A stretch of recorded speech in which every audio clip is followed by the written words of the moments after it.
Sabe aquele momento que você acha que a Bíblia está se contradizendo, né? Não acredito. Pois é. E a gente sempre prova para você que você está equivocado e que a Bíblia tem razão, porque a Bíblia ela é inerrante e infalível, palavra de Deus. Eita glória! Eita glória, glória, glória, glória! Eita aleluia, glória, glória, glória, terra! Muito bem, depois da irmã aqui lavar a alma dela com a zoada que ela faz. Ela é bem discreta, essa irmã. Hoje nós vamos responder a pergunta da Deusenira Lopes. A Deusenira Lopes, Correia dos Santos. Ela é da cidade de Santo Antônio dos Lopes, no estado do Maranhão. E ela quer saber o seguinte: pastor, o que devo fazer para interpretar bem a palavra? O que eu devo fazer para interpretar bem a palavra? Minha amiga Deusenira, eu já começo dizendo que o que leva a gente a interpretar a palavra de forma errada, é a falta de atenção. O quê? Não acredito. Falta de atenção é um dos principais fatores que levam a má interpretação bíblica no meio do povo de Deus. Os membros das igrejas, em muitos casos, eles fazem assim uma leitura rápida, né? Correndo, leitura rápida do texto e tiram conclusões precipitadas. Conclusões mais apressadas ainda, né?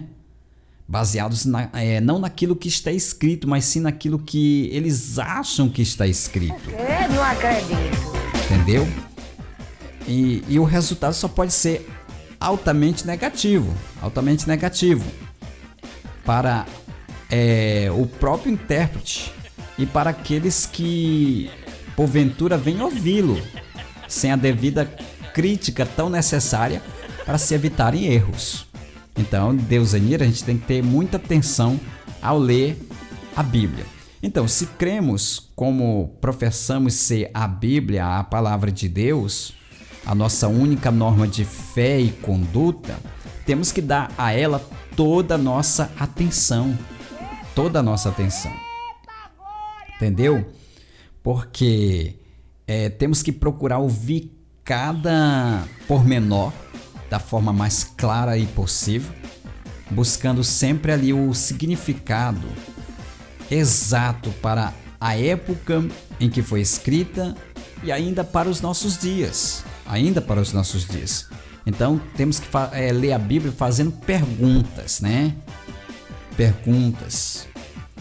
O pessoal do jornalismo sabe que ao se interpretar bem um texto, uma notícia e tal, é necessário fazer perguntas, né? Fazer perguntas. Uma boa leitura, fazer pergunta ali do assunto. Então, esta observação atenciosa, ela envolve muito mais do que alguém sentar-se em frente ao texto e passar horas ali estáticos, né? A compará-lo, além de exigir a leitura correta do texto que está sendo analisado, e isto várias vezes em várias versões. Ainda tem que consultar outras versões da Bíblia, se possível também na língua original, né, do escrito. Então é preciso também esclarecer cada uma das palavras e termos difíceis ou desconhecidos que possam surgir ali naquele texto. Então é necessário assim todo um preparo. Por isso que é bom o pregador do evangelho, é bom ele ter várias versões da Bíblia, é bom ter acesso aos originais para poder interpretar fielmente ali a palavra, né? Então quem quer saber exatamente o que a Bíblia está dizendo, não pode contentar-se com apenas uma versão da mesma, né? O quê? Não acredito. Tem que ter várias versões.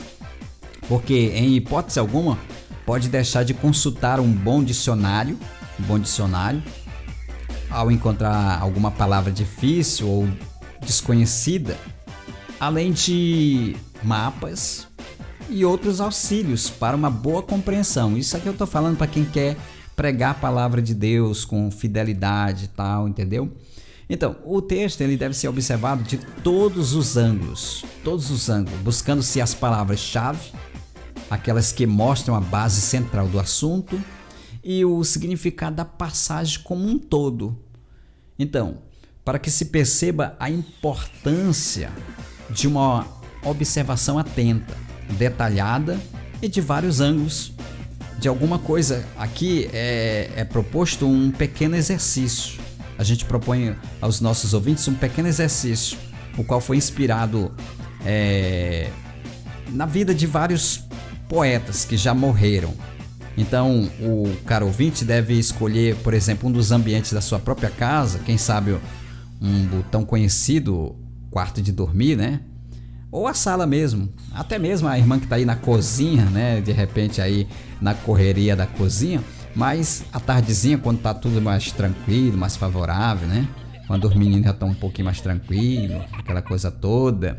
Aí, depois desse local escolhido, deve-se relembrar tudo aquilo que normalmente tem observado nesse lugar tão familiar e passar por escrito em uma folha de papel o resultado da observação normal do seu dia a dia. Por exemplo. E em seguida devemos observar de outros ângulos, diferentes dos quais geralmente se tem observado. Ou seja, você anotar no papel como foi o seu dia. Hoje pela manhã fiz isso, tal, aquilo, correria danada, né? Aí depois você tentar, na hora, você tá vendo ali quando tá acontecendo ao vivo, tem um ângulo.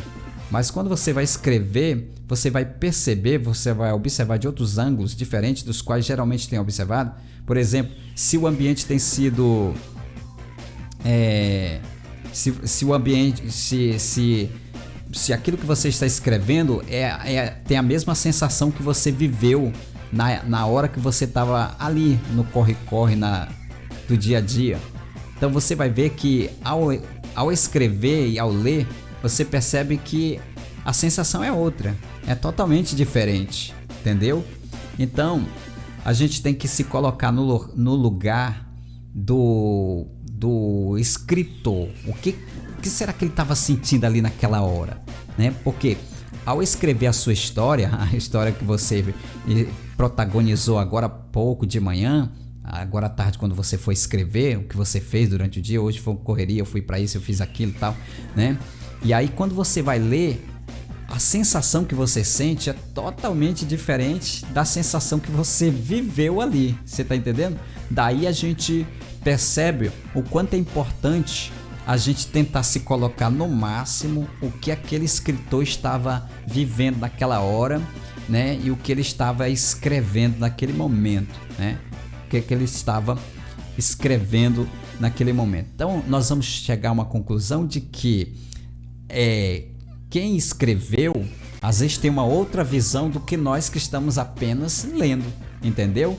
Então temos que ter todo esse cuidado, fazer a leitura de vários ângulos, né? Mas será que era isso mesmo? Porque ao ter essa experiência de escrever a minha história, por exemplo, eu aqui, né? Você escrever a minha história.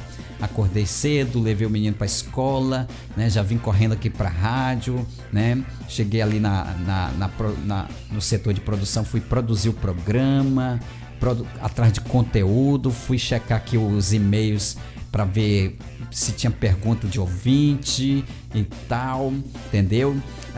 Cantei e dancei aqui com os nossos ouvintes algumas músicas, né? E tal. E agora eu tô com uma fome de lascar. Pronto, aí eu vou escrever essa história à tarde. Aí depois eu vou ler essa história e eu vou perceber que a sensação que eu tenho não é a sensação que eu tô vivendo agora neste momento, entendeu? Então eu tenho que procurar outro ângulo dessa leitura para mim mais ou menos chegar à sensação de que o escritor estava sentindo na hora que escreveu aquele texto bíblico, né? O que Paulo queria dizer? O que Pedro estava falando? Qual era a situação que Pedro estava vivendo? O que Paulo estava fazendo quando ele escreveu isso? Por que ele escreveu isso? Onde ele estava, entendeu? Então temos que fazer várias perguntas para nós chegar a essa conclusão de que a Bíblia é de fato a palavra de Deus e que ela não tem erro, né? Ela é a palavra de Deus. Então, mais uma vez, chegamos a uma conclusão de que... Uau! Não é que a Bíblia tinha razão! Pessoal, a Bíblia sempre vai ter razão e nós sempre vamos estar equivocados, né? Lendo a Bíblia com cuidado, com cautela e também vendo de vários ângulos e com as ferramentas necessárias, aí a gente chega a essa conclusão de que nós é que estamos equivocados e que a Bíblia tem razão, porque ela é inerrante e infalível, palavra de Deus. E não tem como questionar com a Bíblia. Questionar com a Bíblia é a mesma coisa de estar enxugando o gelo, né? Da murro em ponta de faca. Tá bom? Eu espero que você tenha gostado, né? Se perdeu, a Bíblia tinha razão, chegou agora, tá bom. Daqui a pouquinho vai estar lá no nosso canal no YouTube. Procura lá Sistema Renascer HD no YouTube e você vai encontrar lá o quadro Uau, não é que a Bíblia tinha razão? Pessoal, vou ficando por aqui. Vou deixar vocês agora com a Célio Trindade, porque a partir de agora a conversa é com a Célio Trindade. Eu prometo voltar amanhã, às 9 da manhã, com mais um Bom Dia Super Dia. A todos vocês, uma ótima tarde, a paz do Senhor Jesus, é um prazer ter você na nossa companhia.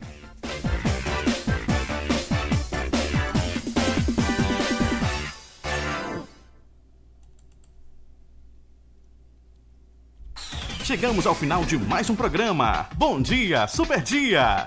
Somos a Renascer HD, Avenida João Alberto 50, Santa Efigênia, São Luís, Maranhão. Renascer HD, a rádio do momento.